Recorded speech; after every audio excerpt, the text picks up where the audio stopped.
एक बार की बात है कि किसी मस्जिद में कुछ बच्चे पढ़ रहे थे। उन बच्चों में से 4 बच्चे कुछ ज्यादा शरारती थे।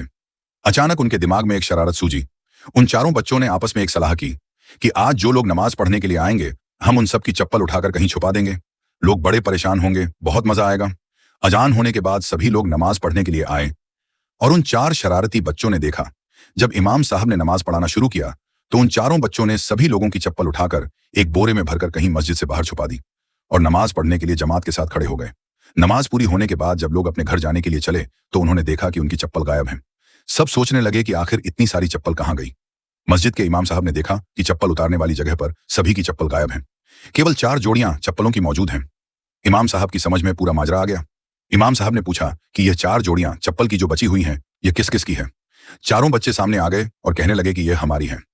इमाम साहब ने पूछा कि बताओ, सभी लोगों की चप्पल कहाँ है। चारों बच्चे मना करने लगे कि हमें कुछ नहीं पता।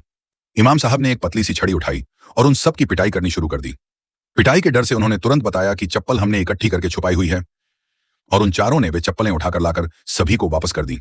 सभी लोग हैरान रह गए और इमाम साहब से पूछने लगे कि आपको कैसे पता चला कि चप्पलें इन चारों ने ही छुपाई हैं। इमाम साहब ने कहा कि अगर चप्पल उठाने वाला मस्जिद से कोई बाहर का होता तो वह सभी की चप्पलें लेकर जाता, केवल इन चारों की चप्पल छोड़कर क्यों जाता। इन चारों की चप्पल यहां होने का मतलब यह है कि इन चारों ने ही कोई ना कोई शरारत की है। यह देखकर सभी लोग हंसने लगे और इमाम साहब की प्रशंसा करने लगे।